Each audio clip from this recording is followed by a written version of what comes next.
Ouais les amis, j'espère que vous allez bien. Alors je suis tombé sur une vidéo sur Twitter, franchement c'est une pépite. Alors là, je vous dis tout de suite, séquence émotion, ça va faire chialer du routier, je vous le dis mon gars. Alors le titre, le Sahara occidental est marocain par sa décision de CJE, entrave de manière délibérée le rapport de confiance entre le Maroc et l'Europe. Notre interlocuteur c'est Rabat, pas les miliciens du Front Polisario au service d'Alger. On vous explique tout, monsieur Pelletier. Alors je vous l'ai tout dit tout de suite, hein, ils ont dû dire ouais Guillaume, Nicolas, agis. Agdraham, lis le prompteur. Lis. Malité Mahmoud.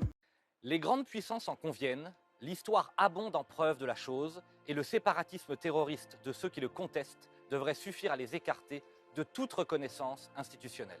C'est pourtant en leur faveur que la Cour de justice de l'Union européenne a tranché le vendredi 4 octobre dernier. L'annulation des accords agricoles et de pêche entre l'Union européenne et le Maroc est une décision hautement dommageable à la fois pour nos pêcheurs français, mais aussi pour le continent européen dans son ensemble, tant il a besoin de multiplier les alliés fiables autour de la Méditerranée. Nous, députés français au Parlement européen, avons l'habitude que la Cour de justice balaye des principes aussi essentiels que la souveraineté des nations et la continuité historique de leur territoire.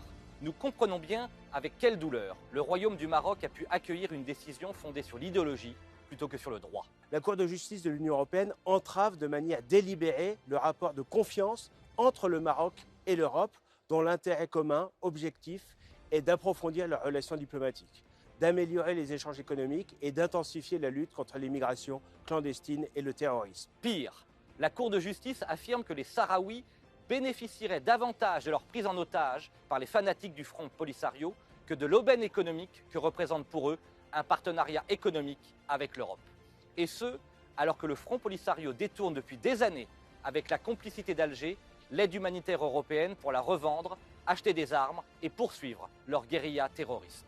Le gouvernement francophobe d'Alger a d'ailleurs sablé le champagne et félicité la Cour pour cette décision. L'Algérie prouve encore une fois qu'elle est bien le grand argentier des mouvements qui voudraient attenter à l'intégrité territoriale du Maroc.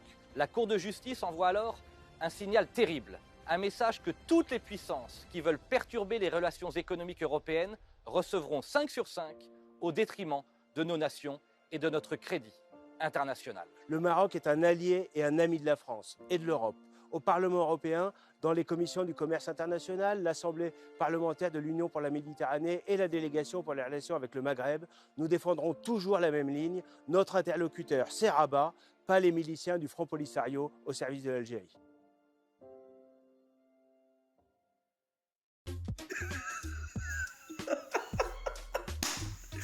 Les mecs sont comme ça.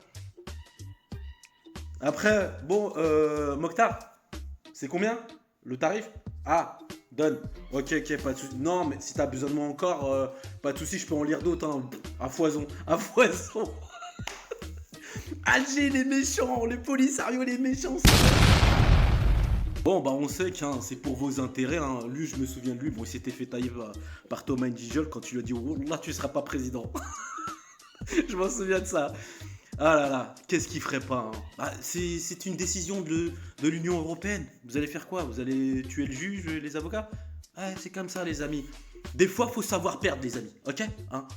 Algérie les méchants, le Front Polisario les méchants. Ah, non.